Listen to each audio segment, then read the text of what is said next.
जय हिंद दोस्तों, वंदे मातरम।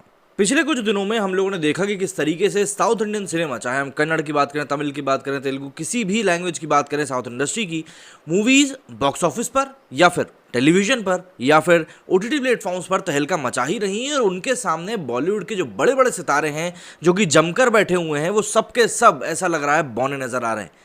दरअसल एक समय था जब बॉलीवुड में खान्स की बात बोली जाती थी और अधिक से अधिक अक्षय कुमार की बात बोली जाती थी।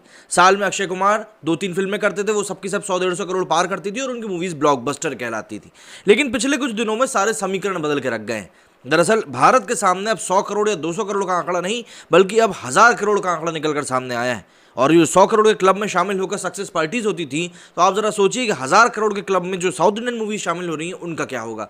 आमिर खान की दरअसल दंगल और सीक्रेट सुपरस्टार ने जरूर 1000 करोड़ से ज्यादा कमाए थे, लेकिन उनका अधिकतर कमाई का जो हिस्सा था वो चाइना के मार्केट से आया था। और चाइना के बारे में भारतीयों की क्या राय है ये आप सभी जानते हैं। तो ऐसे में सबसे बड़ा सवाल अब ये खड़ा हो रहा है कि आखिर ऐसा क्या हुआ है कि जो साउथ के सुपरस्टार्स हैं वो सभी सामने आकर छाती तान के खड़े हो गए हैं और बॉलीवुड के जो बड़े बड़े जमे हुए स्टार्स हैं वो कहीं ना कहीं बौने नजर आ रहे हैं। इसके साथ में एक बड़ी बात ये भी निकल कर सामने आ रही है कि क्या ऐसा है कि जो भारतीय हिंदी पट्टी के दर्शक हैं वो सब अब बूढ़े लोगों को देखना नहीं चाहते हैं, बल्कि अब नए सितारों को देखना चाहते हैं। क्योंकि अगर आप केजीएफ की कहानी की तरफ नजर डालेंगे तो केजीएफ की कहानी में कुछ ऐसा नया एलिमेंट नहीं है जो आपको सरप्राइज कर दे, बल्कि वही एंग्री यंग मैन की कहानी है जो कि हम लोग अमिताभ बच्चन के साथ कई बार देख चुके हैं। बॉलीवुड के किसी भी सितारे का स्टारडम सुरक्षित नहीं रह गया है। हिंदी पट्टी में केजीएफ 2 की सफलता के बाद अब इसे मान लेना चाहिए। केजीएफ 2 की सफलता हिंदी इलाकों में दक्षिण की ब्लॉकबस्टर हैट्रिक है। पहले पुष्पा द राइज, फिर उसके बाद आरआरआर और अब केजीएफ 2। हिंदी पट्टी में प्रभास, यश, रामचरण, जूनियर एनटीआर और अल्लू अर्जुन धूमकेतु की चमक लेकर आए हैं। उन्होंने हिंदी सिनेमा के समूचे आकाश को अपनी भव्य आभा से ढक लिया है और यहाँ के दर्शकों को मनोरंजन करते हुए बहुत सारा प्यार हासिल कर रहे हैं। सिनेमा में नायकों को मिल रहे प्यार का अंदाजा उनकी फिल्मों के बॉक्स ऑफिस से लगाया जाता है। और बॉक्स ऑफिस का विश्लेषण इतना समझने के लिए पर्याप्त है कि भले ही अभी बॉलीवुड के सितारे कामयाब नजर आते हों, लेकिन इन सबके बावजूद अपनी ही भाषा के दर्शकों में बॉक्स ऑफिस का उनका वो प्रभाव महानायकों जैसा तो लग नहीं रहा है।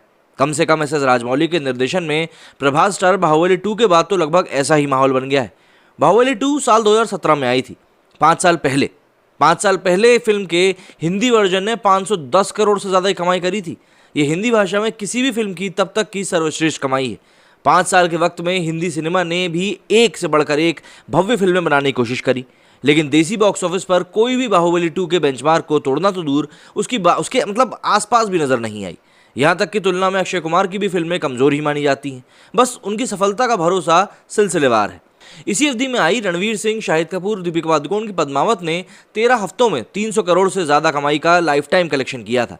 अमिताभ बच्चन, आमिर खान, कैटरीना कैफ की ठग्स ऑफ हिंदुस्तान ने हिंदी सिनेमा इतिहास की दूसरी सर्वश्रेष्ठ ओपनिंग हासिल करने के बावजूद 150 करोड़ ही कमा पाई थी।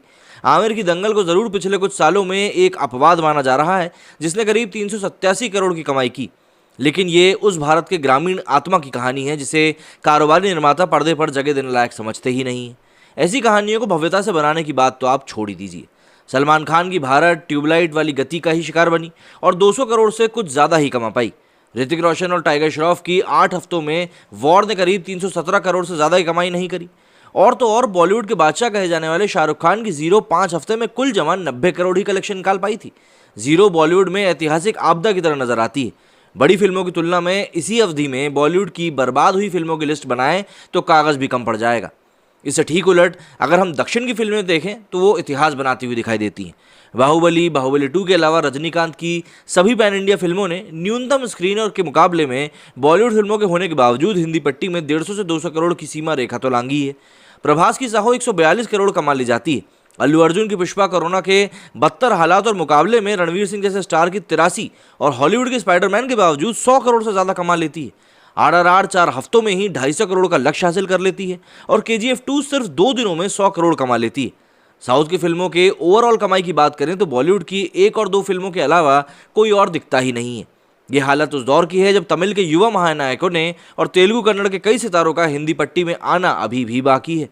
साफ बात का प्रमाण है कि किस तरह बॉलीवुड को दक्षिण के 5 सितारे मतलब कि प्रभास, यश, रामचरण, जूनियर एनटीआर और अल्लू अर्जुन ने ओवरटेक कर लिया है। दक्षिण के सितारे अब हिंदी पट्टी में सफलता के साथ ही स्टारडम के मायने बदल रहे हैं, हिंदी दर्शकों का प्यार हासिल कर रहे हैं और दक्षिण के फिल्मों की सफलता को देखकर माना जा रहा है कि दर्शकों की उम्मीदों पर वो खरे भी उतर रहे हैं। सिर्फ उन 5 सितारों के आगे ही बॉलीवुड के एक्टर्स यूनिवर्स का समूचा स्टारडम फीका, कमजोर और डरा हुआ नजर आ रहा है। इसका उदाहरण भी देखने को मिल रहा है। बॉलीवुड की चीजें ऑटोमेटिक दक्षिण के सिनेमा से तय होती दिख रही हैं। मसलन फिल्मों की रिलीज डेट साउथ की पैन इंडिया फिल्में तय करती दिख रही हैं। पुष्पा ने 83 को जिस तरह बर्बाद किया, उसके बाद कई उदाहरण देखने को मिले। संजय लीला भंसाली ने 7 जनवरी 2022 को गंगूबाई कठियावाड़ी की रिलीज अनाउंस करी थी, लेकिन एसएस राजमौली को यह बात पता थी। बावजूद इसके उन्होंने इसी तारीख पर अपने पीरियड ड्रामा आरआरआर को अनाउंस कर डाला। ये दूसरी बात है कि कोरोना महामारी के बाद जनवरी में फिल्मों के टल जाना पड़ा, लेकिन एक तरह से रिस्क उठाते हुए भंसाली ने फरवरी में तब रिलीज को टाल दिया था, जब कोई निर्माता तैयार कोरोना के खौफ में जोखिम उठाने के लिए भी तैयार नहीं था। लेकिन बस वो आरआरआर से नहीं भिड़ना चाहते थे। प्रभास की राधेश्याम भले फ्लॉप हो गई, मगर कोई बड़ी फिल्म मुकाबले के लिए आगे नहीं आई, जबकि बड़े बड़े सितारों की 2 दर्जन फिल्में बनकर सिर्फ रिलीज का इंतजार ही कर रही हैं। ऐसा लग रहा है जैसे बॉलीवुड आरआरआर के तूफान के गुजरने का इंतजार कर रहा था। केजीएफ 2 ने भी आरआरआर की तरह ही बिना डरे अपनी मर्जी की रिलीज डेट तय करी। जॉन अब्राहम की अटैक पार्ट 1 का हश्र क्या हुआ, इसको बताने की जरूरत नहीं है। शाहिद कपूर की जर्सी के निर्माताओं ने जरूर भिड़ंत का मन बनाया था, लेकिन बिल्कुल आखिरी एन मौके पर उन्होंने खुद को पीछे हटा लिया। हटाना मजबूरी भी थी। असल में 1 हफ्ते पहले ही केजीएफ 2 की रिकॉर्ड बुकिंग शुरू हो गई थी। पहले लगा था कि भिड़ेंगे, लेकिन एडवांस बुकिंग ने उनकी मनपसंद शोकेसिंग की संभावनाओं को तार तार कर दिया। बॉलीवुड की ज्यादातर बड़ी फिल्में अगले कुछ महीनों में रिलीज के लिए शेड्यूल्ड है। हालांकि यह तय नहीं कि उनके मुकाबले दक्षिण की कोई फिल्म आएगी या नहीं। प्रभास की सलार और आदिपुरुष आने वाली है। दक्षिण में कई अन्य उत्साहित सितारे भी अपने प्रोजेक्ट्स को हिंदी में लाना चाहते हैं। ये फिल्में अपनी सुविधा की तारीखों पर ही आएंगी, और जो रुझान है उसमें तो यही लग रहा है कि शायद साउथ के क्लैश में आने वाली बॉलीवुड फिल्मों को रिलीज विंडो बदलने पर मजबूर होना पड़ेगा। मतलब आप इस बात से अंदाजा लगाइए कि बॉलीवुड के बड़े सितारे, जिनको की अपनी रिलीज डेट त्योहार तय रहते थे, ईद को मैं आऊँगा, दिवाली पे मैं आऊँगा, क्रिसमस पे मैं आऊँगा, न्यू ईयर पे मैं आऊँगा, होली पे मैं आऊँगा, मतलब तारीखें नहीं त्योहार तय रहते थे कि भाई ये त्योहार मेरा है। आज की डेट में बात कर लो तो आपको समझ में आ जाएगा कि कौन कितने पानी में है। मतलब आरआरआर रिलीज हुई, उन्होंने नहीं देखा कि उस दिन गंगूबाई रिलीज होने वाली है।